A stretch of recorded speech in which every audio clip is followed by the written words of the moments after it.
M Kaushik andrologist Nagercoil Kerala ஹாஸ்பிட்டலில் practice பண்ணிட்டுருக்கேன். நம்ம இன்றைக்கி ஒரு 31 வயசு மெயில் பேஷண்ட்டை பற்றி பார்க்க போகிறோம்.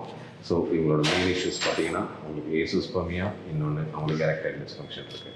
அவங்கள நம்ம ஃபர்தராக எவாலுவேட் பண்ணப்போ அவங்களோட டெஸ்டிகுலர் ஃபங்க்ஷன் ரொம்ப புவராக இருக்குது. அவங்களோட ப்ரொடக்ஷன் எதுவுமே இல்லை. ஸோ அதை ஸ்டிமுலேட் பண்ணுறதுக்காண்டி நம்ம ஒரு testicular growth factor injection followed by hormonal medication கொடுக்குறோம். அதே மாதிரி அவங்களோட எரெக்டைல் ஃபங்க்ஷனை இம்ப்ரூவ் பண்ணுறதுக்காண்டி எவாலுவேட் பண்ணப்போ அவங்களுக்கு எண்டோத்தீலியல் டிஸ்ஃபங்க்ஷன், அதாவது பினைல் ஆர்டரியோட எண்டோத்தீலியல் டேமேஜாக இருக்குது. ஸோ அதனால் அவங்களுக்கு ஒரு growth factor injection along with medication, along with shock wave therapy இந்த மாதிரி கொடுத்து அவங்களோட 2 ஃபங்க்ஷன்